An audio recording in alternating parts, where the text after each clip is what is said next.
सब गोटे के प्रणाम करै छी। हम भावना मिश्रा एखन happy for U page per live छी और एखन बहुत रास पाहुन सबके संग एलहुं हैं। एखन ई जे पोथी है खरिहान अरिपन मुकेश आनंद जी के ई पोथी है, अहाँ सब देख सकै छी। एही पोथी पर जे छै आइ परिचर्चा भ रहल अछि आर बहुत हद तक संग अहाँ सबके हम बता रहल छी जे एकर 300 प्रति छपल रहे आ आई के समय में मुकेश जी के पास एकटा के पोथी के अलावा आर एकोटा पोथी हुनकर पास एखन उपलब्ध नहीं है। सारा पोथी बिक गेले हैं, जे कि अपन सबके मैथिली में हमेशा ई गप के रहे छै कि पोथी त अछि मगर बिकै नहीं अछि। मुकेश जी के ई पोथी ई बहुत नीक संदेश अपन सबके मिथिला मैथिली साहित्य के लेल अछि जे 300 प्रति में इनकर सबटा पोथी जे छै बिक चुकल अछि। त बहुत हर्षक गप छै और अपन सबके मैथिली साहित्य में पाठक के संख्या बढ़ रहल अछि। तो बहुत ही मन आनंदित अछि और एही पोथी पर हम सब आइ परिचर्चा करब। बहुत रास पाहुन सब एला सब गोटा के हम बहुत बहुत जैसे स्वागत करे छी हैप्पी फॉर यू पर। और हर मास के जे छै से एकटा पोथी पर परिचर्चा होइत अछि। त एहि बेर ई तेसर एपिसोड पर भ रहल अछि। एकरा हम फेर से पुनः गिनती करब शुरू करलहुं हैं, कियाकि प्रारंभ में बहुत रास पोथी पर परिचर्चा भेले हैं जकरा हम एखन नहीं अपन सूची में राखलहुं और हम जे एखन नया प्रारंभ करलहुं हैं ओहिया से हम ई प्रारंभ कर रहल छी। आइ तेसर मास में ई पोथी पर परिचर्चा भ रहल अछि और ई मास में खरिहानक अरिपन मुकेश आनंद जी के पोथी पर परिचर्चा भ रहल अछि। तो सबसे पहले हम आदरणीय मुकेश आनंद जी के ही हम स्वागत करबे और उनका से हमर ई प्रश्न रहते जे खरिहान अरिपन पोथी जे अहाँ के जखन अहाँ मन में सोचलियै ओकरा लिखी और ई प्रकाशित भेल आ सब पोथी अहाँ के जे छै बिका गेल मैथिल साहित्य में, जे एकटा कनी हर्ष के गप भेल। त अहाँ के की अनुभव भए रहल ये? त अहाँ के हैप्पी फॉर यू पर बहुत बहुत स्वागत अछि। बहुत बहुत धन्यवाद। और पोथी के परिचर्चा में सुनै ले से सब और सब गोटा जे उपस्थित छी, जे अहाँ सब सहमति दिलियै ओहि ले हार्दिक आभार। ई पोथी जे छै से कोरोना के समय में लिखल गेल छै। अहाँ सबके बुझल जे ओहि समय सब चीज थम गेल छलैया, जी समय कटनाइ पैघ समस्या छै।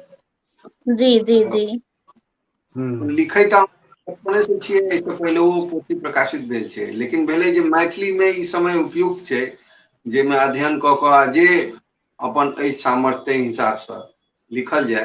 ताहिमे ई खरिहानक अरिपन से ओकरा अंतिम आकार देल गेलै। जी चूँकि मैथिली हमसब विधिवत रूपसँ नहि कहियो पढ़ने छी, तऽ भाषामे ओकरा लिखैमे कियाकि आब लिखनाइ कहैके रहि गेलैए, सब टाइप करै छै। लिखनाइ जी कलम लिखै नहि छै, सबटा टाइप कयल दै छै। आ ओहि जी समय में ओहि पहुँचनाइयो समस्या छलैया। जी टाइप पूरा पोथी मोबाइल में लिखल गेल छै। काफी समय जी रहे, बहुत दिक्कत जी होइत है। तो हिंदी फॉन्ट पर ओ मैथिली में सबटा लिखनाइ ई बहुत नीक अनुभव रहल। एहि विषय में जे मातृभाषा में अपना आप के जखन लोग व्यक्त करे जी विषय वस्तु अहाँ देखबै कि किताब में जे विषय वस्तु सब छै ओ जीवन जी से कतहु जुड़ल छै। जी अंग्रेज तो अपन जे काज करै छी, जे प्रोफेशनल अपन काज अइ ओकर बारे में छलैया, मूड कोर्ट और जे कोर्ट प्रोसीडिंग्स के बारे में। हिंदी में छलैया तऽ कविता कहियो, गजल कहियो जे रोमांटिक होइ छै और पॉलिटिकल जे ओहिमे कमेंट्स होइ छै। लेकिन जहन मैथिली में छलैया लिखल गेलै तऽ ओकर जे विषय वस्तु छलैया ओ परिवार छलै। परिवार के आसपास जे चीज भऽ रहल छै, जे समाज में भऽ रहल छै, तऽ ओहिसँ जैसे सब कथा कोनो ने कोनो सत्य घटना पर आधारित छै आ प्रेरित छै ओहिसँ। हालांकि ओहिमे उपयोग कयल जाइ छै, लेखक अपन कल्पना के उपयोग करै छै। तऽ ओ जीवन से जुड़ल चीज छलैया, कियाकि मातृभाषा में जहन अहाँ कोनो चीज व्यक्त करऽ लगबै तो स्वाभाविक रूप से विषय ओकर परिवर्तित भऽ जाइ छै। तऽ ई जी अपना आप में पुष्टि के बात छलै। हालांकि मैथिली में हम पहिले कहलहुँ जे हमसब विधिवत रूपसँ शिक्षा नहि ग्रहण केने छी। जे हमसब बजै छियै, जेना हम बजै छियै, जेना तहिना हम ओकरा लिखैके प्रयास केलियै। और बहुत खुशी भेल जखन प्रकाशित भेलै और लोग सब एकरा पसंद केलै। जेना अहाँ कहलिए जे सब पोथी सब बहुत बिक्री भेलै, एकर अमेजन पर लिस्टेड भेलै, ओकर बाद अहाँ के ट्विटर पर बहुत जे डिमांड एकर छलैया। तो पोथी बिकेले एकर कारण ई नहीं छलै पोथी बहुत नीक छलै, मतलब ओहि पर ई एकर अथी नहीं छै प्रतिक्रिया। बात ई छलैया कि पहुंचायल गेलै, जखन हम ओकरा लिखलिए त भेल कि हम जे चीज लिखलिए है ओकरा हम प्रचार अपने से करी जी, लोग कम से कम बुझल होय जे ई पोथी छै, ई मूल्य द के उपलब्ध हेतै आ मुफ्त में नहीं भेटे वाला छै। जी, पढ़ियो, चाहे छी अहाँ पढ़ि के हमरा कहू जे एहिमे अहाँके की नीक लागल। जी, हम एहि दुआरे यह हमर मूल अथी छलै जे एहि तरह से एकरा आगू बढ़ेबाक छै। हमरा नहीं बुझल रहे जे ठीके ई सबटा बिका जेतै, लेकिन धीरे धीरे सबटा पोथी के डिमांड भेलै, देश विदेश तक में एकर लोग सब पढ़लनि और खूब नीक प्रतिक्रिया देलनि। बहुत बहुत अहाँके शुभकामना, बहुत बहुत बधाई और बहुत ही नीक लग रहा है कि सब गोटा जुड़ल छी। हम शेयर करलहुं हैं, अहाँ सबसे भी आग्रह कि लाइव के बेसी से बेसी शेयर करबे, जैसे बेसी से बेसी लोग जुड़थिन और आनंद उठेथिन, यह हम कहब। और बहुत नीक लागे छै जहन कोनो पोथी जे छै से सबटा बिक्री भ जाय छै ने, त ओ आनंद के गप ही अलग होय छै। और ई जे खरिहानक अरिपन ई नाम भी जे छै से गाम घर से जोड़े छै, त ताहि लेल लोक के आर आकृष्ट भेलखिन जे पोथी में की छै, एकरा पढ़ल जाय। त एहि कारण से और भी बिक्री भेलै। त आब हम चाहब जे कि लेडीज फर्स्ट, पहिने कोनो भी कार्यक्रम में पहिने जे छै से महिले के कहे छै कि अहाँ फर्स्ट रहू, त हम आदरणीय अर्चना झा हिना जी से जे छै हम आग्रह करबै जे कि उनकर स्वागत करबै हैप्पी फॉर यू पर। पहिल बेर ई हैप्पी फॉर यू में एली है, तिनकर बहुत बहुत स्वागत अछि।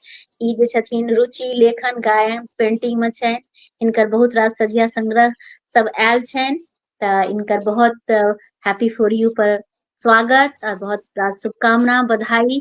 त अहाँके जे खरिहानक अरिपन पोथी अहाँके केना प्राप्त भेल और अहाँके पढ़ि के ई पोथी केहन लागल से कनी अपन विचार व्यक्त करतियै। बहुत बहुत आभार भावना जी। हमर आवाज सही आबि रहल अछि?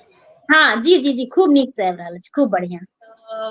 खरिहानक अरिपन के जे बात छै से तऽ बात करब, केना प्राप्त भेल सेहो रोचक छै। हम सब मुकेश जी से साहित्यिक चौपाई नामक मंच से जुड़ल छी आ जी ओही जी ठान एक भेट भेल तऽ हमरा मुकेश जी देने रहथि जी पढ़ऽ लेल आ जी प्रतिक्रिया देने, लेकिन हमरा लेल ई विशेष ई भऽ गेलै जे हमहूँ शुरूसँ बचपनसँ बाहर रहल छी, तऽ घर परिवार से दूर, मतलब मैथिल जे भाषा छै ताहि के साहित्य से दूरे रहलहुँ और पढ़ऽ जी के मौका नहि भेटल। तऽ ई जी बुझियौ जे पहिल दोसर जे हमर पोथी अछि ताहिमे सीखऽ के जिज्ञासा रहै जे केना भाषा के जे साहित्यिक शब्द छै, देखियौ भाषा तऽ हमसब जुड़ल छी बचपने से, लेकिन बाजै टा छलहुँ हेँ, लिखऽ के जे छै से नहि, मतलब हम इएह कहै छी जे नहि अबैया ओते। तऽ ओ जी सीखऽ के क्रम में एकटा जिज्ञासा रहै, किछु पोथी सब आरो किनने रही, तऽ तही क्रम में मुकेश जी के ई लेलहुँ। आर दोसर कारण रही किया हम ई पोथी के पढ़लहुँ, कारण पढ़ऽ के समय हमरा सबके बहुत कम भेट पबै छै, जे हमरा शुरू से जे छै से बहुत बड़का उपन्यास में कहियो मतलब रुचि नहीं रहल। हम छोट कहानी हमेशा अथी रहै छै, प्राथमिकता दै छियै ओहिके, आ हमरा नीक लगैया। छोट कहानी पढ़लहुँ, खतम भऽ गेलै जल्दी तऽ ओ हमरा नीक लगैया। तऽ हिनकर संग्रह जे छनि से ओ लघु कथा संग्रह छनि, तै हमरा जी रुचि ओहिमे बढ़ल।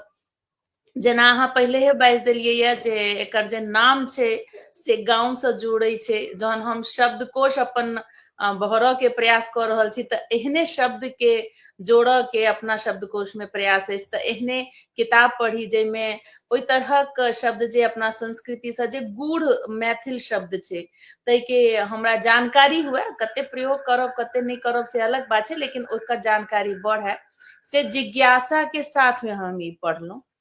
आर मुकेश जी बहुत किछु अपन बात जे कहलखिन हेँ, हम दू तीन टा बात नोट केलहुँ हेँ, से हमहूँ अपना शब्द में श्रोता सबसँ साझा करै छी जे बिल्कुल सही बात कहलखिन हेँ जे लिखनाइ आर ओइ किताब के बिक्री भेनाइ एहिमे संबंध यह छै जे अहाँ के ओइ बीच के कड़ी के सेहो पूरा करऽ पड़त। बहुत एहन लेखक और लेखिका सब छथि, कवि कवित्री सब छथि जे लिख लै छथि लेकिन ओ अपने से ओ प्रचार नहि कऽ पबै छथिन आ तहन खिन्न भावना रहै छनि जे हमर पुस्तक के बिक्री नहि भेल। तऽ ई एकटा बहुत बड़का, बहुत बढ़िया एकटा प्रेरणा के शब्द हम लऽ के चलै छी मुकेश जी के, जे नव लेखक आ लेखिका सबके कहलखिन है जे अगर लिखी तो ओकरा लोक तक पहुंचाबऽ के प्रयासो अहीं के करऽ पड़त, तहने पहुंचत। आ नहि तऽ ई जे एकटा शिकायत होइया जे नहि हमर बिका रहल है से शिकायत छोड़ि दियौ। तऽ बहुत बढ़िया बात कहलखिन। दोसर गप जे मुकेश जी बजले था अपन किताब के बारे में, जे हमरो बुझायल पढ़ला के बाद में जे बिल्कुल ई सत्य घटना से प्रेरित कहानी सब छै ने, छोट छोट घटना सब छै। हमरा तऽ पढ़ैत काल में एहन लागल जे जेना मुकेश जी से हम बहुत अपन जीवन के बात कहने होइयन और ओ ओकरा कहानी के रूप में लिख देलखिन है। हमरा वाह। अपना जीवन से ज्यादा नजदीकी ओइ चीज में बुझायल। आर बहुत सारा छलैया कि ई नहीं जे हम पढ़ि कऽ मुकेश जी के सामने में कहै छियै, सच्चाई छै। कारण ई घटना सब तेहन छै जे शायद अगर गौर से पढ़ल जेतै तऽ सबके अपना जीवन से ओहिमे जुड़ल बुझेतै।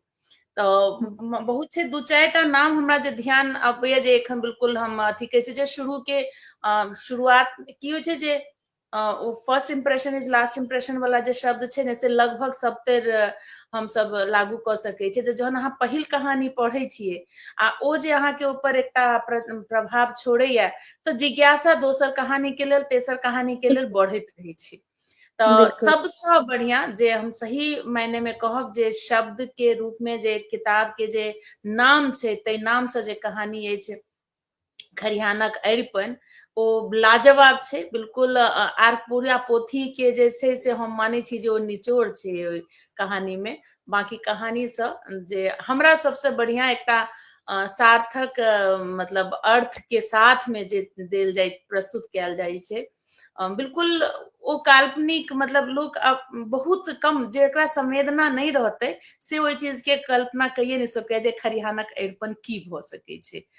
जे संवेदनशील व्यक्ति रहत तकरे भऽ सकै छै। और एकटा बहुत, अगर हम सबटा कहानी कहऽ लगबनि तऽ पूरा पोथी एकटा आर लिखऽ पड़तै ओइ समीक्षा के रूप में। तैसँ हम एकटा अपन जे एहि के बाद में जकर हम जिक्र करऽ चाहब, जेना हम कहलहुँ जे सबटा कहानी हमरा बुझाइया जे हमरे जीवन से कहीं अथी नहीं होय।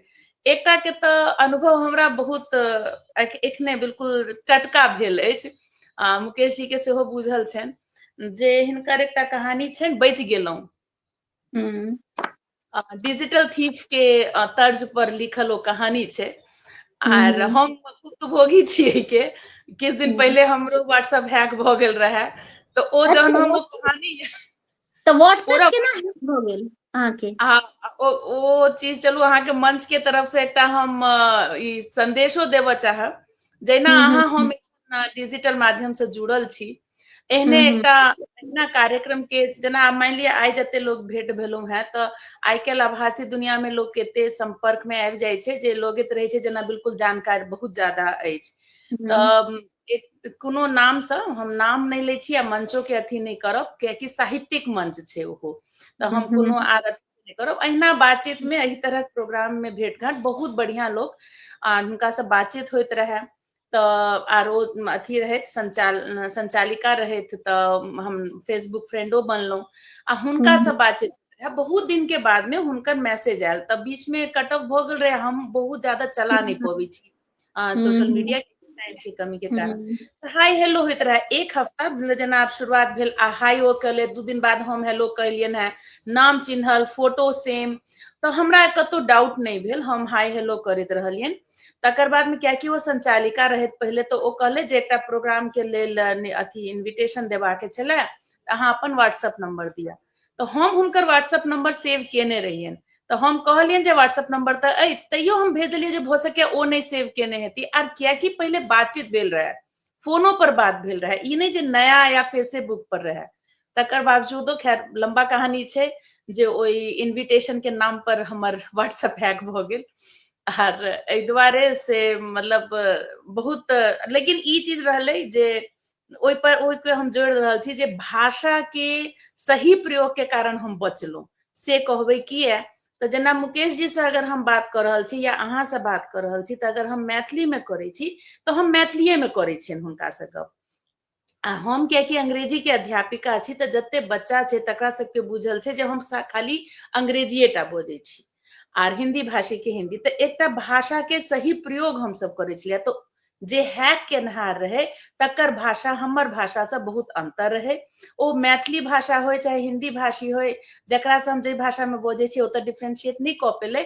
ओ अपन एकटा तर्ज पर मैसेज पठेलकै तो सबके ई डाउट भेलै जे ई हमर भाषा नहीं छै, तैं ओ सब रिप्लाई नहीं केलखिन। एक दू गोटा कनि अनजान में जरूर फंसलै तो सबके मैसेज केलकै पाई ताई के लेल, लेकिन 1 घंटा के अंदर ओ पूरा ब्लॉक भ गेलै आर सेव भ गेलौ। तो एकटा हम मैसेजो दऽ देलहुं हैं अथी मुकेश जी, अहाँ की कहानी जे छै से हमर जीवन से जुड़ि गेल अछि, हमहूँ बचि गेलहुँ। ओहि कहानी के शीर्षक सेहो अछि बचि गेलहुँ, आ हमहूँ बाल बाल एहिसँ बचि गेल छी। बहुत बढ़िया अछि। बाकी समीक्षा आर लोग सब छै जुड़ल सेहो सब करता। या ई कहानी सब जते कहानी छै सब क्षणिक कतौ ने कतौ आंशिक रूप से या पूर्ण रूप से सबके जीवन से जरूर जुड़ल हेतै। तो बहुत बहुत बधाई मुकेश जी, अहाँ प्रेरणा छियै हमर सबके जे सब लिखऽ के प्रयास में लागल छी। कहियो हमरो सबके पोथी अगर छपतै तऽ अहाँके तर्ज पर ओहो बिकाय, ई उम्मीद के साथ में अहाँके बधाई दै छी फेरसँ। बहुत बहुत बिल्कुल नहीं। आभार और बहुत शुभकामना। बहुत बहुत अहाँके धन्यवाद। और अलर्ट तऽ रहबाके चाही, डिजिटल दुनिया में आइ काल्हि किछो भऽ सकैया, तऽ अलर्ट रहना चाही। और पासवर्ड एहन ठोस राखू जैसे कि ककरो हैक करे में कनिटा पासवर्ड के बात नहीं छलै। जेना देखियौ अहाँ आइ काल्हि की होइ छै, हम एकटा बात जे करै छियै, जेना इन्विटेशन के लेल आइ काल्हि बहुत जगह पर करै छै कोनो ने कोनो रूप से। जेना एखन अलर्ट आबि रहल है जे बैंक के डिटेल के लेल कहि रहल छै, ओ इन्विटेशन भेजै छियै अपने सब व्हाट्सएप के। एहन बात नहीं छै जे व्हाट्सएप के इन्विटेशन नहीं भेजै छियै। बहुत के एहन रहै छै जे अहाँ इन्विटेशने दऽ कऽ ओकरा कहि सकै छियै जे व्हाट्सएप ज्वाइन करू। इहो एकटा तरीका छै।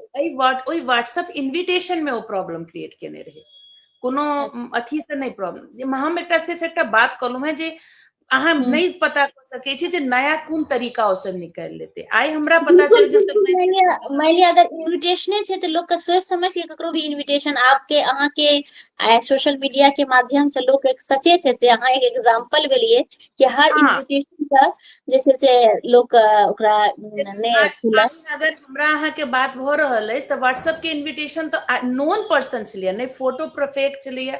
ओ तऽ बाद में पता चलल जे ओकर प्रोफाइल हैक कऽ के ई बात कयल गेल रहे। ई तीन बिल्कुल। चारि लेयर में रहे। जकरा प्रोफाइल से हमरा आयल रहे सेहो तकर प्रोफाइल हैक रहे। तऽ ई अच्छा चीज हाँ अहाँके हाँ, नहि पता मतलब बोले कि सबके अलर्ट रहबाक चाही। बिल्कुल बिल्कुल हाँ सत्य हाँ, बिल्कुल बिल्कुल बातचीत करू या जे किछु। हम सिर्फ इएह कहि सकै छियै जे मतलब सेव भऽ जाय, एते अलर्ट रहे जे 100 गोटा वर्क केलकै तुरंत ब्लॉक कऽ देलियै हमसब तऽ ओकर व्हाट्सएप ब्लॉक भऽ गेलै। तऽ ई चीज खैर चलू एखन समीक्षा पर लगे छी, चलो ई बड़का बिल्कुल। विषय छै, बाद में हाँ भऽ हाँ सकै छै। बिल्कुल बिल्कुल। बहुत बहुत अहाँका धन्यवाद, एते सुंदर अहाँके जे छै से अपन विचार देलियै हँ। तऽ एक बेर हम चाहब जे अपन सबके जे श्रोतागण अछि उनको नाम एक बेर लऽ लिए। और एहिमे नारायण झा जी सेहो जुड़ि गेला है, जय मिथिला जय मैथिली प्रणाम कऽ रहल छथि। तऽ बहुत बहुत धन्यवाद अपने के। धीरेन्द्र झा मैथिली लिख रहल छथि कि जनकपुर से देख रहल छी, पांचों कवि लेखक और लोकनिक बहुत बहुत शुभकामना। बहुत बहुत धन्यवाद अपने का।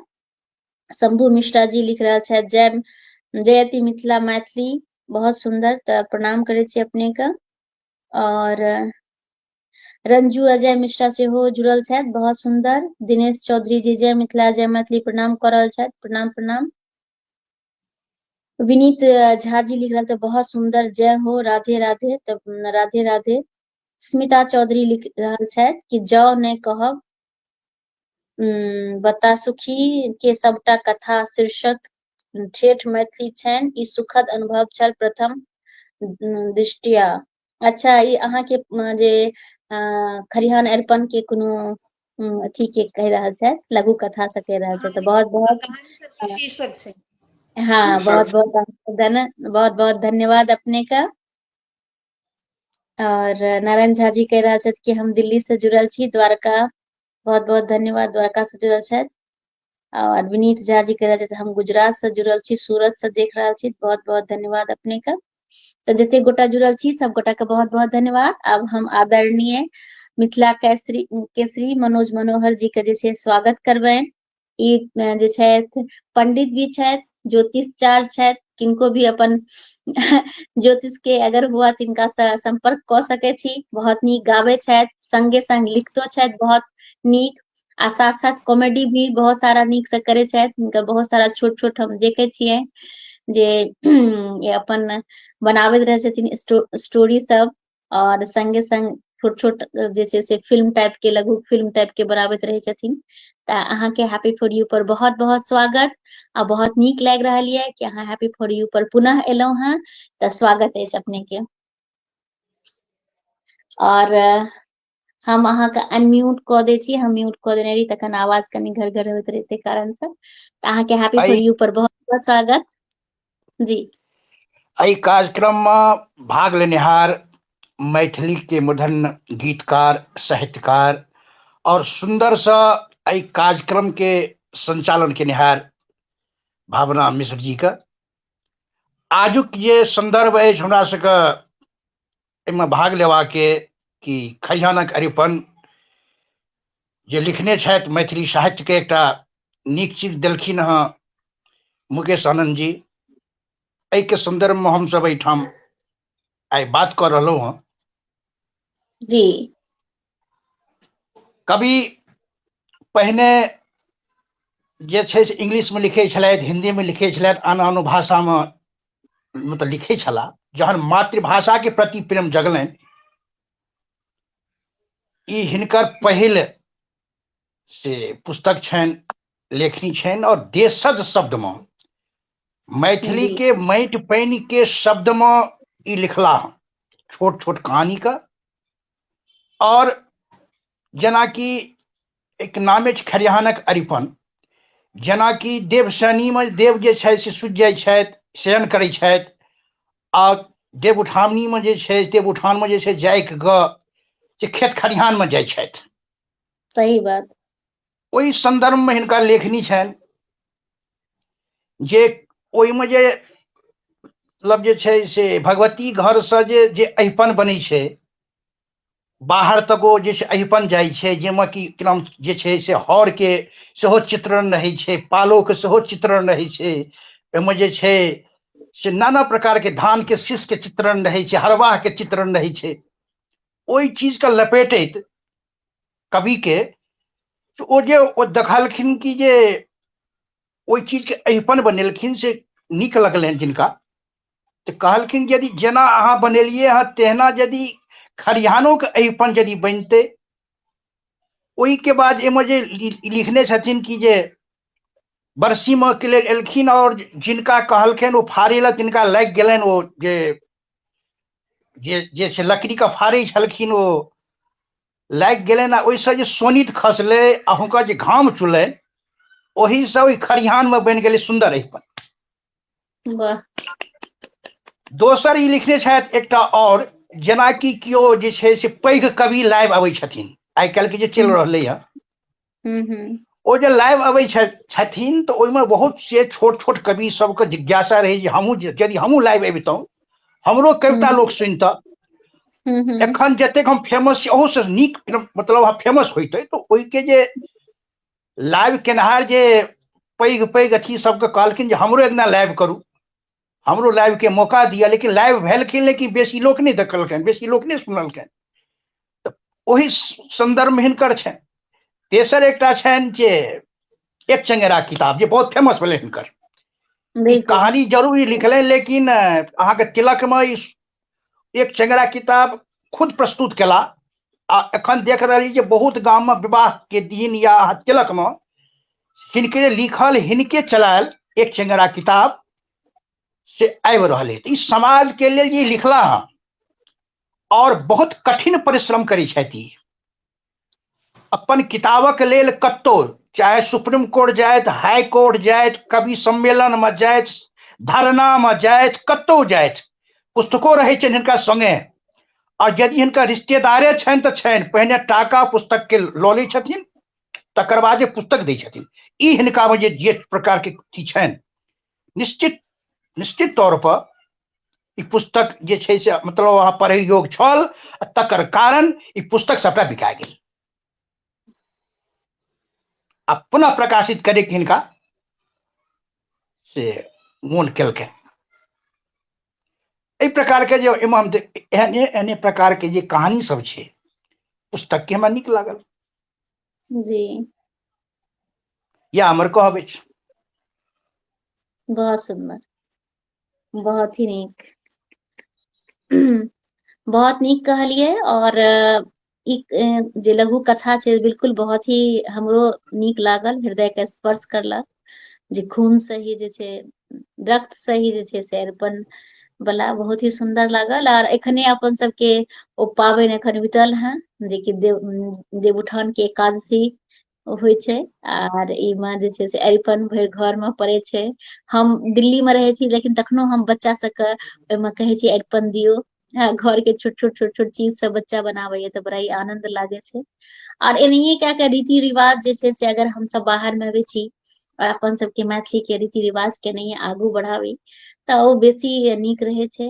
गाम तऽ जायब आब तऽ लोक ओकेजन पर ही जाइया या कोनो शादी बियाह या किछेना रहे छै तखने जाइ छै, लेकिन ई पोथी के माध्यम से बहुत हरायल शब्द सब जे छै गाम देहात के ओ अहाँ बाहर में रहि के ओकरा अहाँ पढ़ि सकै छी, ओकरा अहाँ महसूस क सकै छी, ओकरा अहाँ अहूँ के साथ एहन एहन स्टोरी छै कि अहाँके लागत कि हमरे से जुड़ल अछि।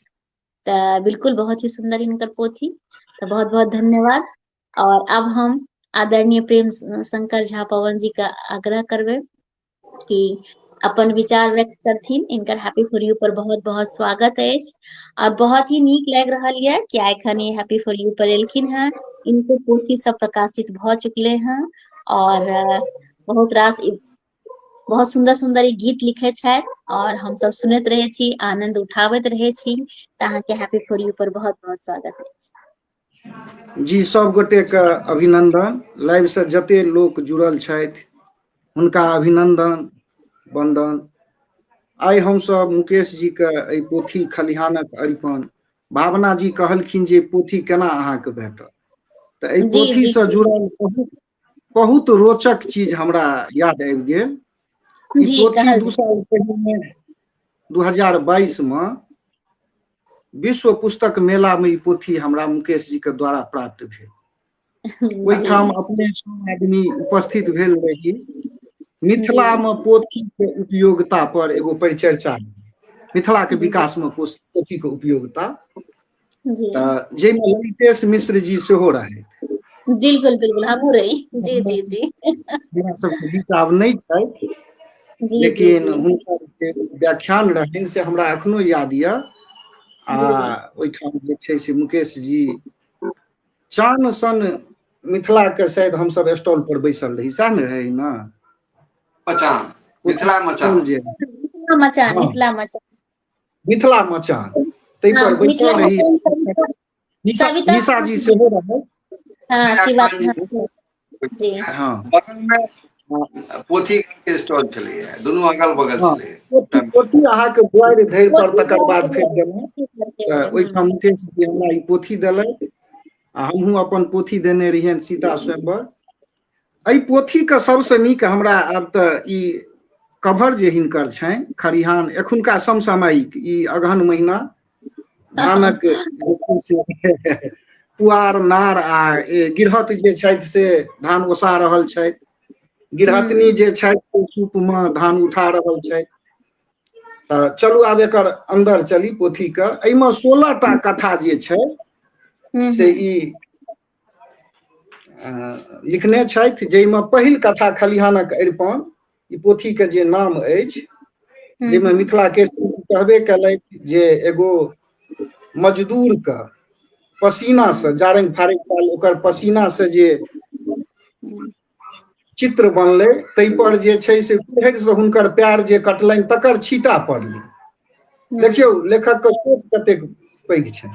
ओ छीटा जे पड़लै तऽ ओ अरिपन के रूप से धारण केलकनि आ हुनका नजरि में ओ अरिपन खलिहानक अरिपन भेलै।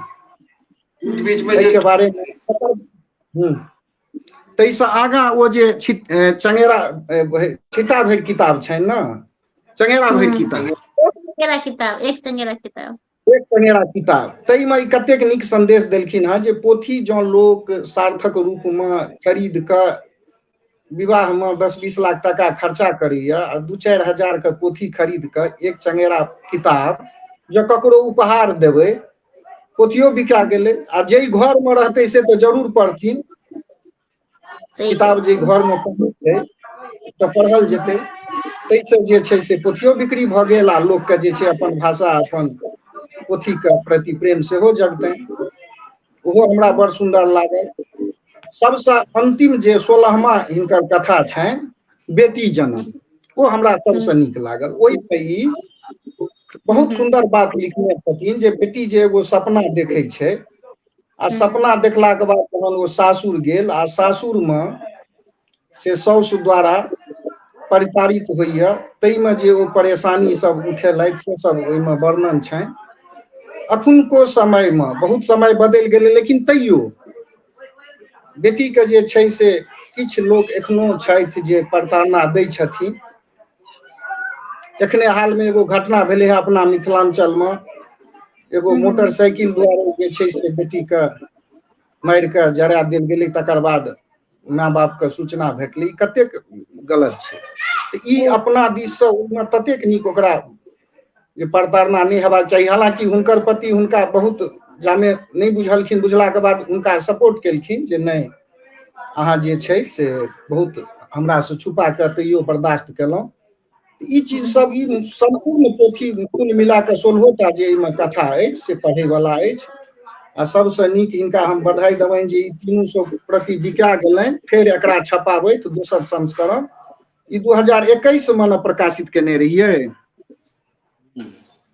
आब एकरा फेर ई 300 प्रति जहन बिका गेलै तऽ आब एकरा अगला जे छै से जहिया करबै तऽ एहिमे थोड़ेक जे छै और जोड़ि देबै, 16टा छै तऽ एकरा बेसी कथा बनायब आ तकर बाद जे छै हमरा सबके फेर देब। तऽ एहिना किनकर आगू के की योजना छै, की सब योजना बना के रखने छथिन? बिल्कुल बहुत ही सुंदर। जे नहीं पढ़ने छथि तिनका केना उपलब्ध हेतै सेहो कहथिन, कारण सबटा कथा पढ़ै वाला छै आ जीवन में जे छै से ओकर उपयोग होय वाला। तऽ जी बिल्कुल आगू बिल्कुल कहथुन जे पोथी कहिया प्रकाशित हेतै आ खरीदबऽ चाहनि से केना भेटतै। जी जी जी बिल्कुल। तो बहुत ही सुंदर अहाँ के, और सही में कथा सब छोट छोट कथा पढ़े में लोग के बेसी समय के भी आवश्यकता छै। और इनकर जे छै से पहिलुक जे पोथी छै ओ पोथी हमरा पास अछि, हिंदी में इनकर पोथी छै हंसता हुआ टीपी। अच्छा अच्छा हंसता हुआ लिपि जे छै से इनकर हिंदी में छै आ तकर बाद इनकर पहिलुक मैथिली में जे छै 2021 में खरिहानक अरिपन पोथी आयल। और बहुत प्रसन्नता के गप कि सारा पोथी बिक गेल।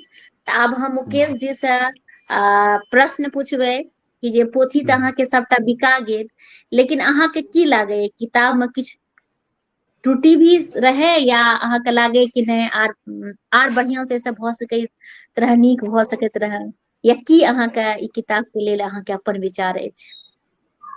हाँ बिल्कुल।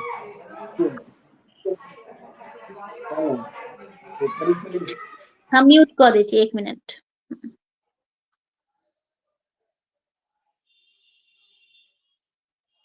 जी मुकेश जी पोथी जे छै करीब करीब जेना अहाँ कहै छियै बिका गेलै, ओना 325 टा रहे पोथी, कतौ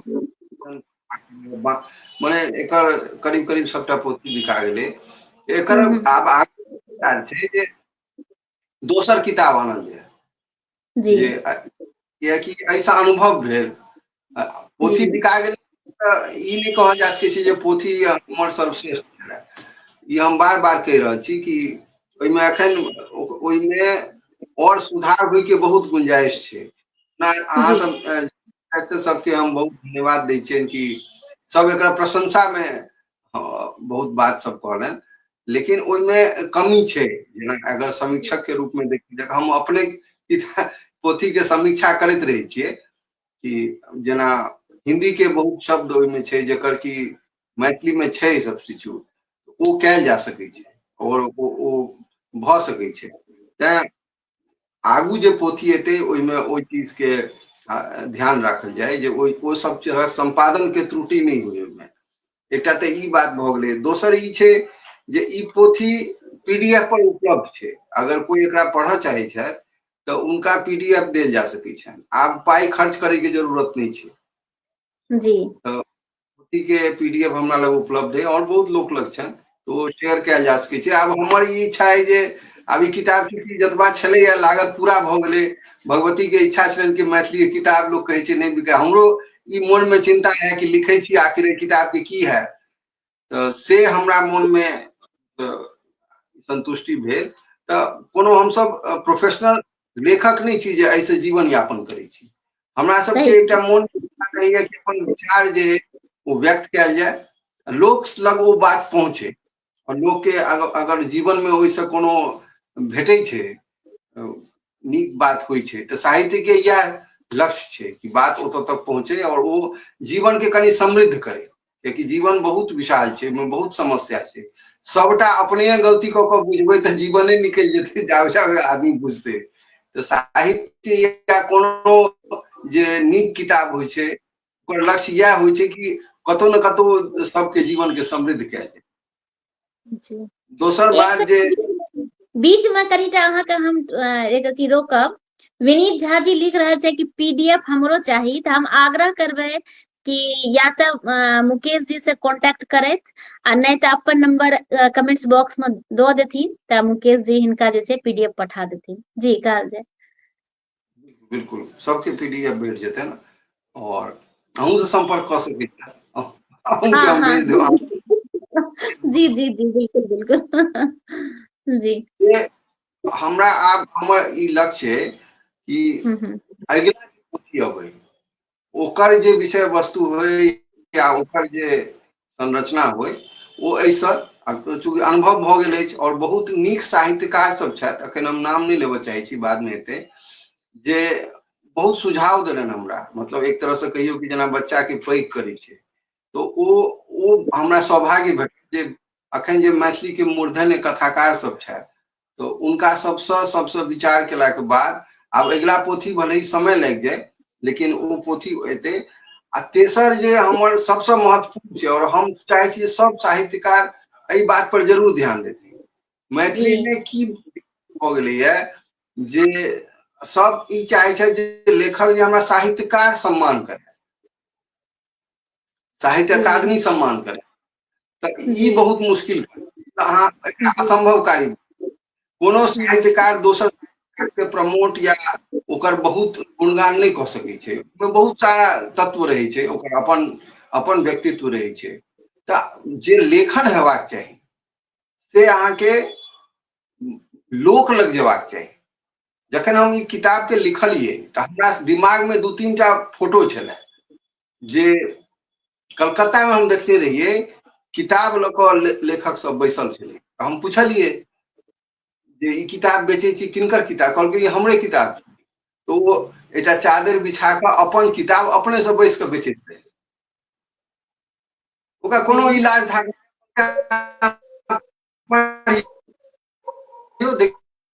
देखियौ कोनो बात नहीं छै।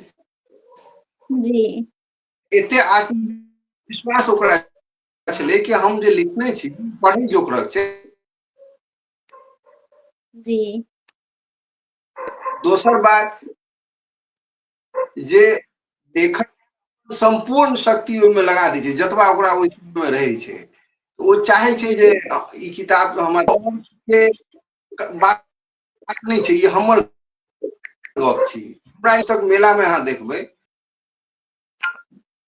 जी नेटवर्क के इशू भऽ रहल छै, मुकेश जी के नेटवर्क के इशू भऽ रहल छै। हम अखिलेश जी से संपर्क करे ले चाहे छी जे ओ नहीं जुड़ला हं, भऽ सकैया ओ ऑफिस से आबैत हुए ताहि कारण से हुनका कनि विलम्ब भऽ आ गेल हेतै। जी वीडियो ऑफ कऽ देलियै, आवाज हाँ हाँ आवाज आबि रहल अछि। वीडियो दुआरे आवाज डिस्टर्ब भऽ जाइ छै। हाँ हाँ कोनो बात नहीं, वीडियो ऑफ कऽ के बाजि सकै छी। 200 हम कह सकै छी जे हमरा 200 सम्मान भेटल कम से कम, जे व्यक्ति खरीद के एकरा क्षेत्र सब पढ़लन 100 भ सके अन्य कारण से लेने है, ये 200 पुरस्कार हमरा लिए बहुत महत्वपूर्ण है। कोई व्यक्ति अपना जेब से पैसा खर्च क के अहाँ के किताब ल रहल है तो हमरा ऐसे पैघ पुरस्कार और किछ नहीं बुझाइए। बिल्कुल बिल्कुल सत्य बात। चाहे छिए कि हर लेखक मैथिली के हुए या कोनो विषय के हुए, उनका ई जिम्मेवारी लेबो पड़तन कि हम जे लिख रहल छिए वो अहाँ ले लिख रहल छी, और अहाँ यदि 150 रुपया लेब तो कम से कम 500 रुपया के अहाँ के फायदा है। जीवन व्यापार छे, अहाँ ककरो लाभदायक नहीं हेबे, अहाँ नीक लेखक या अहाँ नीक साहित्यकार या नीक शिक्षक किछो नहीं भ सकै छी। ई एकटा ईमानदारी हमरा सबके रखबा के कि हम जे चीज लिख रहल छी वो जन उपयोगी जरूर हो। बहुत नीक शिल्प होय ओकर, लेकिन वो कथ्य में ई बात जरूर होय कि जिंदगी के कतौ न कतौ वो जे छे से अंग्रेजी में ओकरा कहै छै एनरिच करे छै, कतौ न कतौ ओकरा लाभ पहुंचाबै छै, कतौ झटका दै छै ओकरा।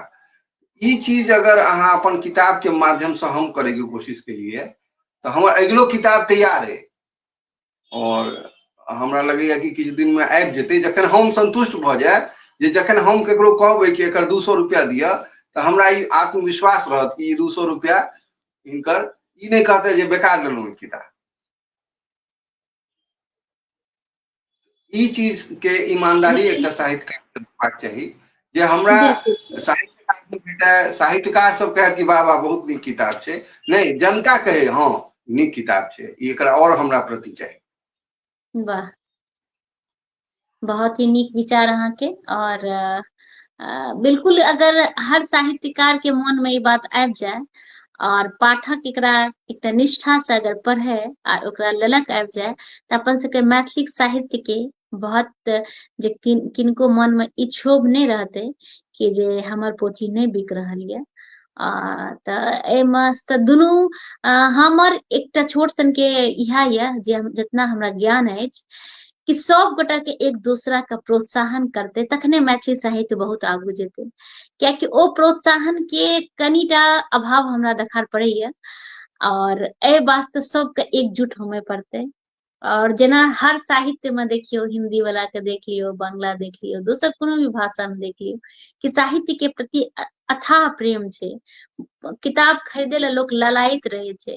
तो तेनाहिये जावत तक मैथिली में ई नहीं हेते एक दूसरा के किताब के खरीदते तावत तक मैथिली के विकास में साहित्य में कनी अड़चन छे, और जरूर हेते, लोग जागरूक भेले हैं जी। तो हमर जे अपन व्यक्तिगत अनुभव है, यदि अहाँ लोक लग अपन आत्मविश्वास के संग ल जेबै तो लोग खरीदै छै। हमरा सब संगे हम सब साहित्यकार संकोची प्रवृत्ति के छियै। हमरा लगैया कि कोनो पैघ साहित्यकार एकरा रिकमेंड क दैते, हमर किताब में कोनो साहित्यकार भूमिका नहीं छै, हमर किताब के कतौ लोकार्पण हम अफोर्ड नहीं क सकै छियै ओ चीज।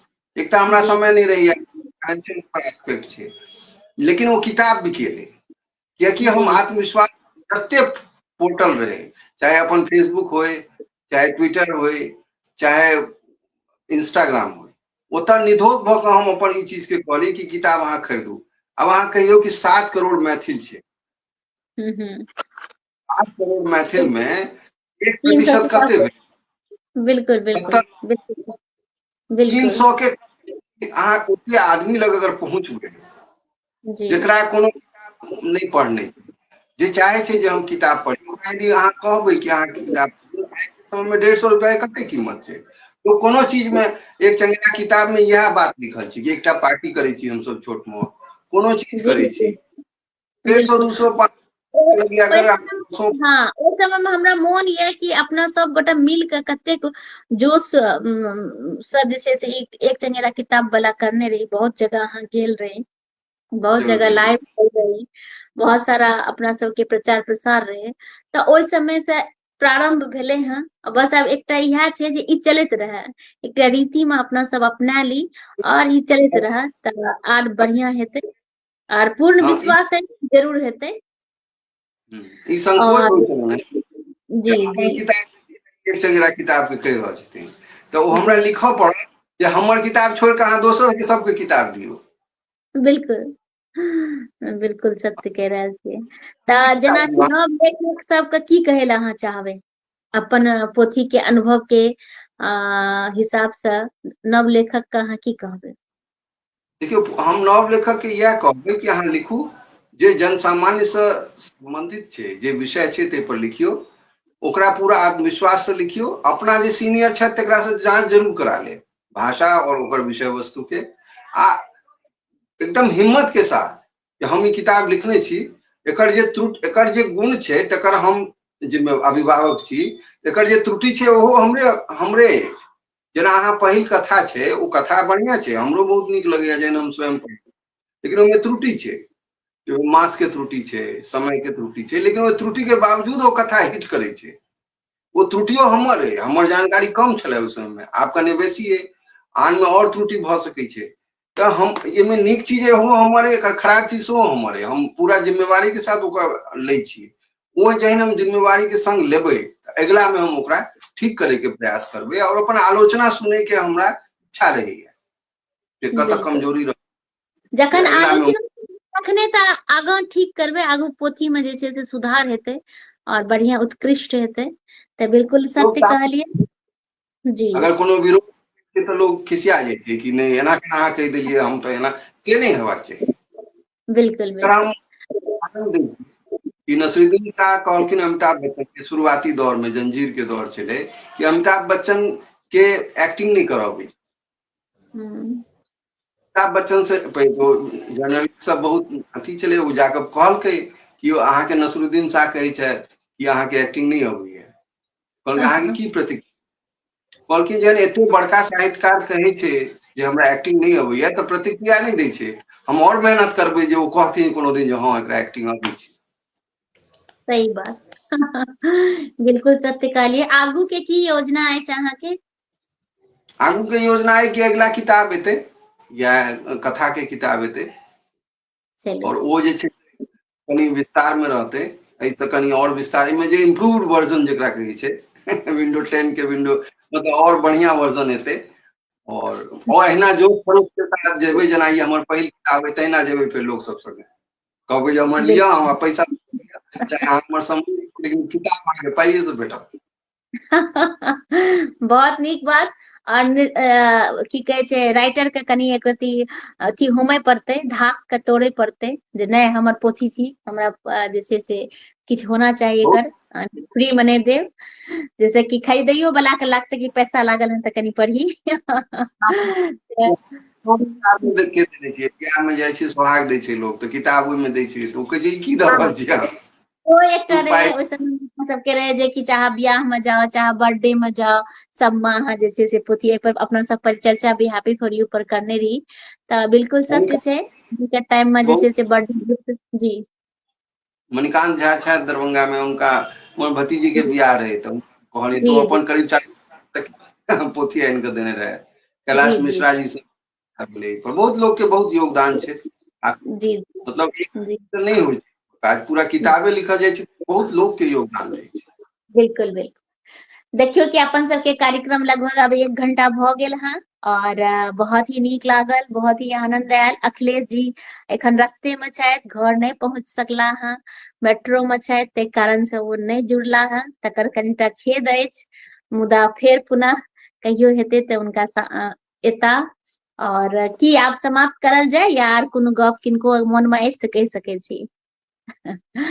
तऽ चलू, इएह खरिहानक अरिपन अछि पोथी, आ बहुत ही नीक लागल हमरो पढ़ि कऽ, आनंद आयल, और अहाँके बहुत रास शुभकामना दै छी कि आइ तक एते रास लाइव करलहुं हँ, लेकिन केओ जे छै निर्धोक भए कऽ ई नहि कहलखिन कि हाँ ई हमर पोथी में त्रुटि अछि और हम एकरा सुधारब, लेकिन अहाँ में जे ई चीज हम देखलहुँ तऽ त्रुटि पर चर्चा करऽ लगबै तऽ समय ओहि में निकलि जेतै, तें हम बेसी नहीं कहलियै।